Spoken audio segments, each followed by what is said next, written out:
Welcome to Once Upon a Case. Because the law isn't just for lawyers, it's for everyone. Let's break down one of the most fascinating cases in tort law, Ybarra v. Spangard from 1944. If you've ever wondered how hospitals and doctors can be held responsible for injuries that happen under anesthesia, this case is the gold standard. So let's walk through it step by step. First, the facts. Mr. Ybarra went into the hospital for a routine appendectomy. He was perfectly fine, except for the whole appendix issue.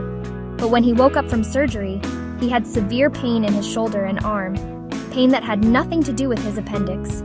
The big question: who's responsible when a patient wakes up with a completely new injury after being unconscious? Now here's where it gets interesting.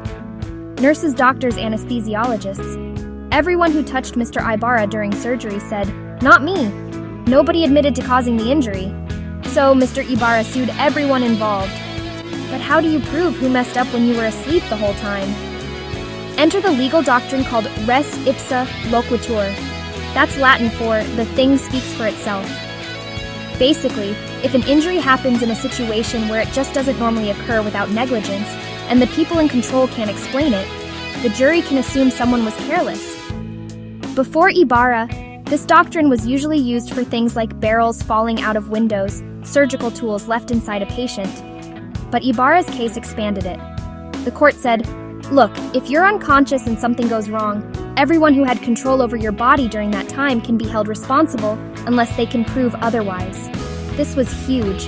It meant hospitals' medical teams had to be extra careful because they could all be on the hook if a patient wakes up with a new injury. The decision shifted the burden. Now, the medical staff had to prove they weren't negligent, instead of the patient having to prove who specifically was. So why does this matter today? If you go in for surgery, you're protected. The law recognizes that you can't possibly know what happened while you were unconscious. Ybarra v. Spangard makes sure someone is accountable even when nobody steps up. And that's how a single patient's shoulder pain changed medical law forever.